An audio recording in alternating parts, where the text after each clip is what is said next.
you like to say something? No, I'll just quickly go back to the question of security. Some of us don't have security. Some need it. Ayaan Hirsi Ali, she obviously needs it. Her colleague and friend was murdered in Holland. But it's significant.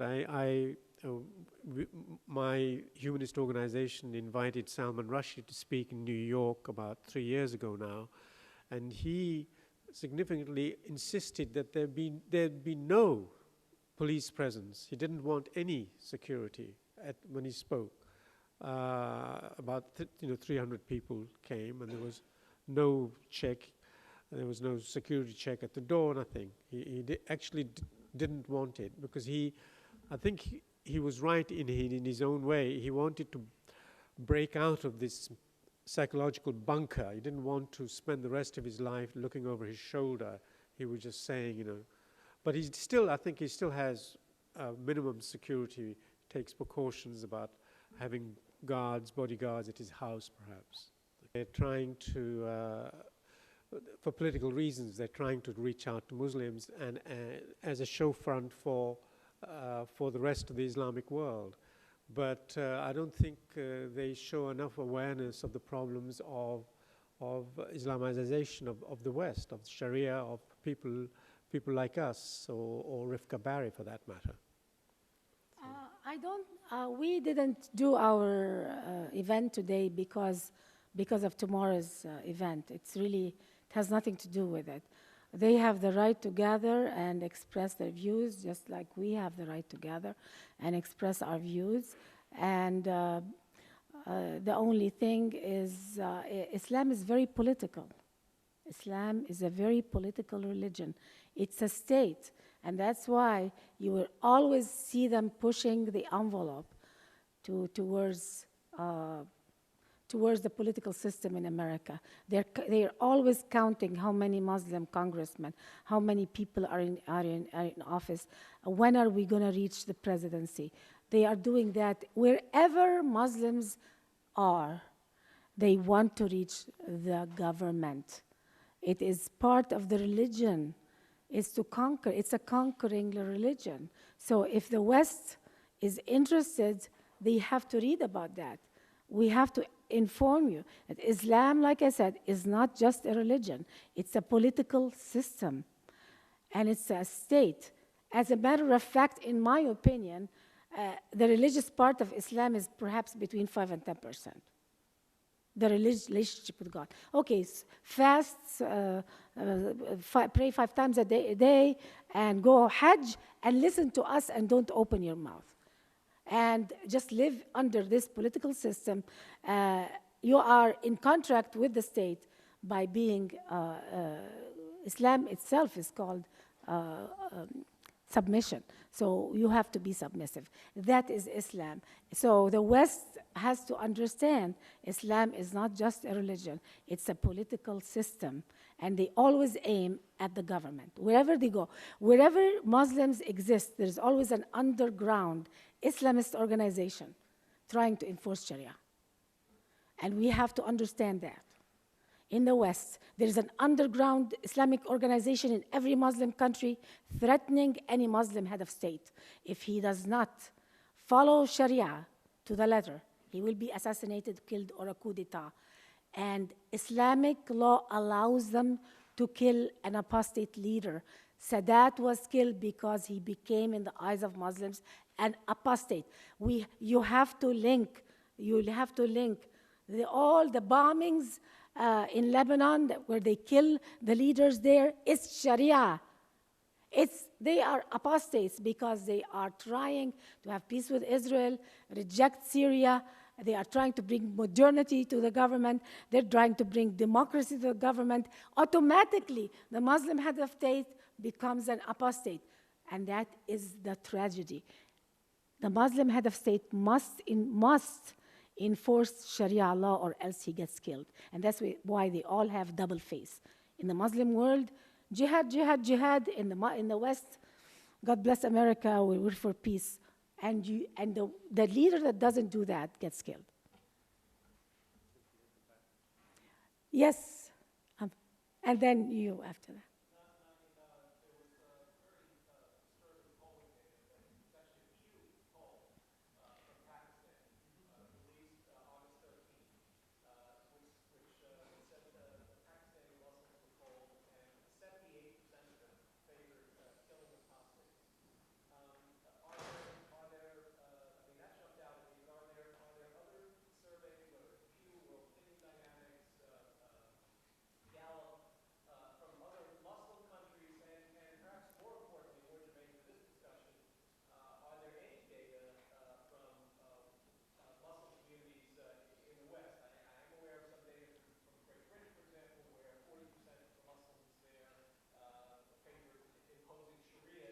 Mhm.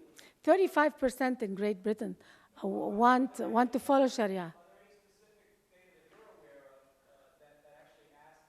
In America? Actually, there was a survey of Muslims in America that came out a year ago when they were asked them, would you do jihad?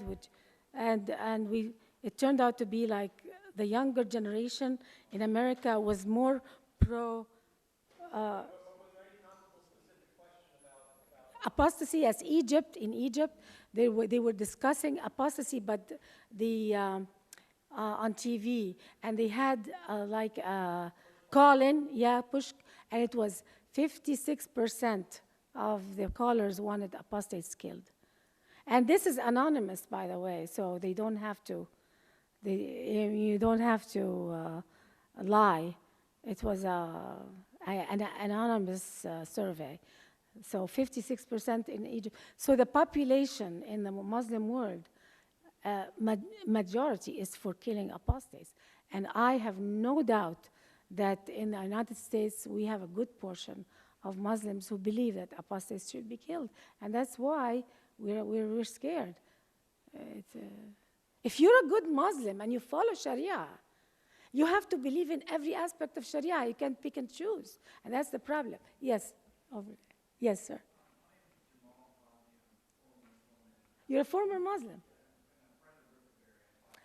Oh, yes, I was looking, yeah.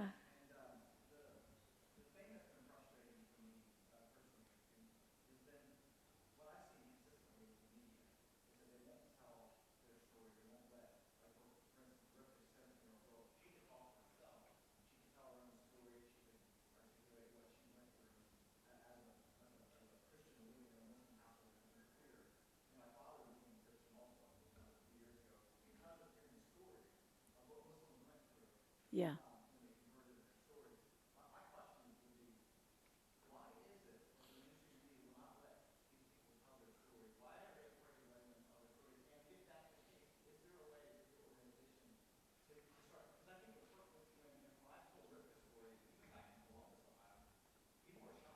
Yeah. They think we're exaggerating. Let me tell you, a lot of Americans, when I say it is impossible to convert out of Islam without being killed in the mosque, they really think I'm exaggerating, or she's exaggerating. It's we have to first of all we have to educate the media, because frankly I'm sure that most of the media here, there is a lot of people who think Rifka Berry is exaggerating and she's just a runaway from home because she just wants to be free or something. And we have to educate the American media, because they don't know a lot of things. They don't know a lot of things about the history of the Middle East conflict. They all think that, for example, terrorism against Israel came after the occupation of the West Bank and Gaza. When I lived through terrorism against Israel, that was before the '67 war and before Israel occupied the West Bank and Gaza, and I lived it and I lost my father in it. So the media in America really needs a good education about Islam, about Sharia, because frankly, I never knew that I lived in such an abnormal culture. When I was living in it, I thought it was normal. I thought that killing apostates they did something terrible.